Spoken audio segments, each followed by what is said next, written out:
Hi, Seth. Davide from Italy. Hi. Hello. You have the Kobe Bryant MVP award there.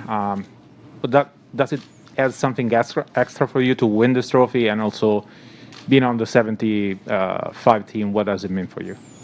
Yeah, this is this is definitely special. The first year, you got to honor Kobe and his life and his legacy with this trophy. You know, all the thought that went into it. I can't spit it off the top of my head, but I know that everything on this trophy means something in terms of his life and what he represented, accomplishments on the court, and to have it be an All-Star MVP trophy, and you know, for it to be the first one, it definitely makes it special. I've only won one, and to have this one, it will have a special place at my house. And like you said, the 75 thing or list and the ceremony was very surreal for sure, especially I know for me and the rest of the active players that are on that list. It's obviously a dream come true, but it's something that you don't really get to appreciate until that moment at halftime. And you see everybody walking out and you understand where you are in the history of the league, so it's pretty special. Over on your far right, the back row. Hi, Steph. Todd Edelman, Cleveland Columbus Jewish News. When you were first introduced, obviously the Cleveland fans still had all your performances and wins from the finals in mind. But what was it like as the game went on and you kept making all those threes to be in Cleveland and hear the Cleveland fans cheering so loudly for you? I didn't hear the cheers. Nah, it's I obviously have a lot of history in this building. You know, won a lot of games, lost a lot of games, everywhere in between, and it obviously means there's history here, and fans, I think, appreciate it, but it comes out in the form of boos, and I enjoy it because it's not the first time, not the last time, and it takes some energy to boo. So you got to care a lot to do that. So I try to channel that into the performance tonight and just have fun with it. And I got hot early and kept it going and tried to put on a little bit of a show, and the joy started to come out, and hopefully everybody appreciated it. Joe in the middle. Joe Varden from The Athletic. Hey, Steph. Somewhat along those lines, but you know, you also have this long history with LeBron, and of course, we've all talked at length about you being born in the same hospital as him, and so you're from Akron too. So, do those two components make winning the MVP of the All-Star Game in Cleveland a little more special? Yeah, I told him on the court after the game it was kind of a perfect ending. I was chasing that extra 2 or 3 points. And I think DeMar hit a big shot, and then he came out and hit the game winner, and it was kind of a perfect ending. Obviously, I got the MVP. I played well the whole night. He hit the game winner.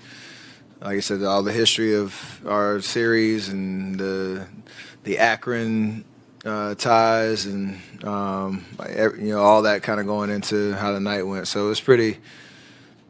Can't really draw it up any other way. It's pretty right on the nose on how it should go. Over here on your left side.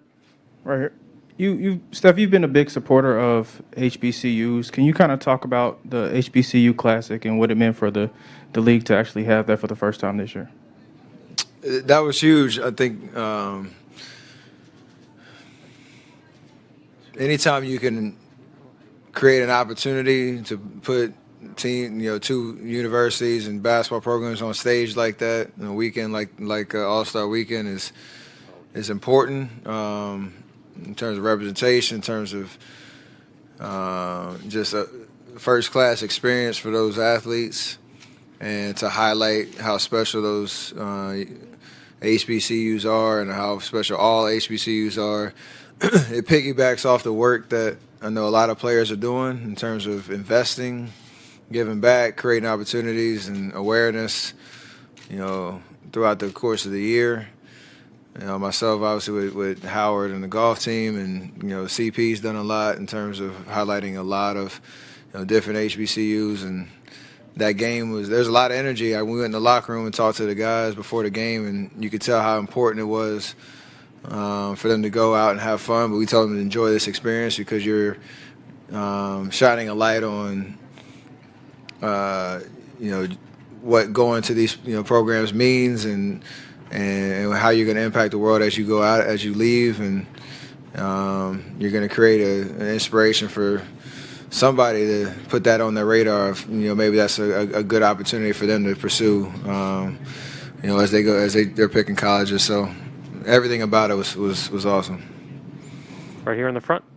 Connor Letourneau, San Francisco Chronicle. Steph, two of the only holes in your resume were Finals MVP and All-Star MVP. Was that something that was on your mind at all heading into tonight? Was that kind of a motivating factor at all for you? Kind of, yeah, because it's my 8th time playing in this game, and you understand the nuances of the game. Different guys approach it. Guys get hot and they put on a show. Starts to, start to go a certain way. So it definitely was something I wanted to experience. And once I kind of knew I was feeling it, you kind of wanted to ride that wave and see how it ended up.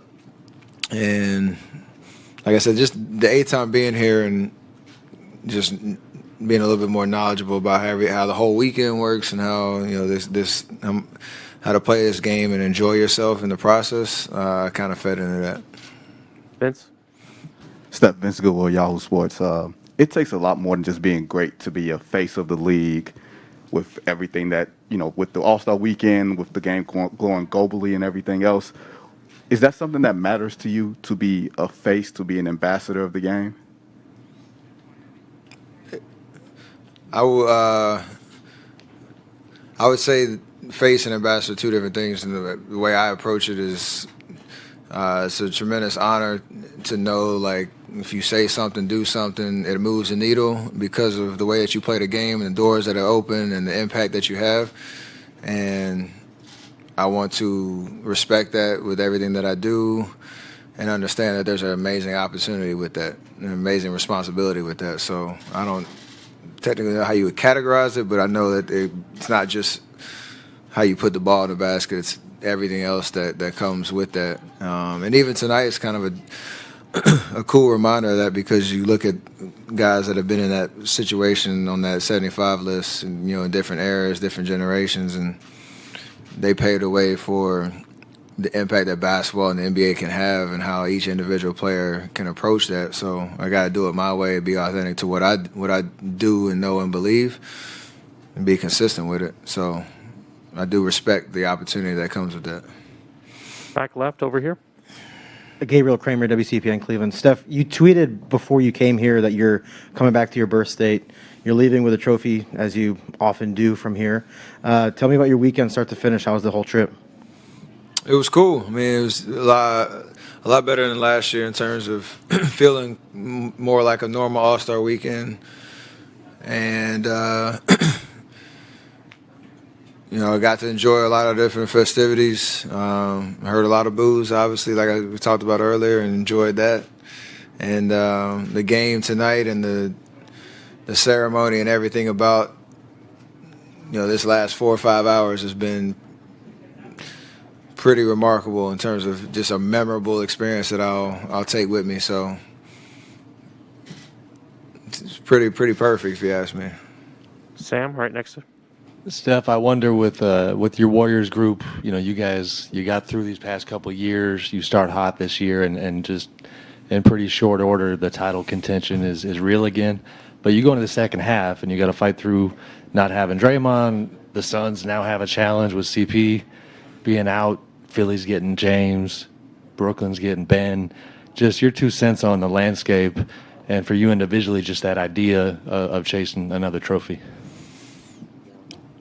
It's an exciting time to be an NBA fan, obviously, because there's a lot of different narratives. You just listed off 5 or 6 right there, and you got probably 4 or 5 other teams that have a realistic chance of contending.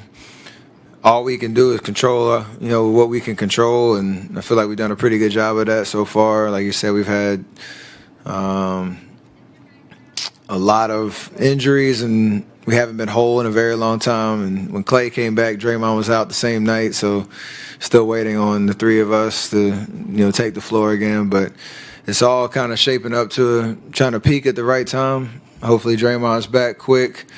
Still got Wise on the burner, ready to make his appearance this year, and then figure out, what our rotation is going to look like going into the best part of the year. But to be in that conversation situation again after the last 2 years that we've had, I'm pretty rejuvenated and excited to be back in that atmosphere. Last two on your far right. Sorry. Legacy, and you're already pretty high on that list of 75, but is the appetite different to keep adding to it? Not any different. It's been the last 2 years, and like you said, you've been in 5 straight finals, and you have the 2 years that we've had. I miss playoff basketball. We were talking about that in the locker room tonight. Like, everybody feels like, coming out of All-Star Weekend, especially the guys that are here, One is next. things go right, they can win a championship, and you understand how hard it is to do that. So I miss that fight, and it means as much as it ever has to try to, accomplish that goal again. Last two final questions on your far right, and then the second row over here. Hi, Steph. Law Murray at The Athletic. I know you were just talking about the history of the game, and I was interested in your hoodie, your sweatshirt, like who's on it, and how, if it's a custom made, like how did it come together? Supporting, you got Earl Lloyd, Chuck Cooper, and Nat Clifton, who were barrier breakers in the NBA, and it's actually kind of a unique sweatshirt. It's one of my guys, Lanny Smith, who created or had a relationship with the families and the players, and got the okay to represent them and speak about true, Black history when it comes to the NBA. So no better time to represent and celebrate this type of history, and then obviously the 75 list, the all-time greats of the league. A lot of them were in the building tonight, and they all kind of blazed the trail of their own. So celebrating it all. Last question on the second row. Hey, Steph. On your right. Right here. That 75 NBA ceremony, did that turn you back into like a young fan? And was there anybody there that really inspired you that you was able to get a chance to have a conversation with tonight? Everybody. It definitely took me back to just growing up, watching the game. There's a moment we were out there, like we didn't want to leave the stage. I don't know if anybody saw. I was just enjoying the moment. Like with me, D Wade, CP, Bron, Giannis, somebody else was over there. We were all kind of just acknowledging how like kids in the candy store, like laughing at just what was actually happening and what that accomplishment actually means. And you look around and you see all-time greats that we looked up to, coming up in the game. So I couldn't stop smiling. I don't think I will for a while. Just you see the names on the list and you understand, and appreciate when the announcement came out. You made the team and all that. But when you see them in person and you feel like the aura of what they were and are in terms of the history of the game, it's just a whole different experience. So that was special. Thank you, Steph.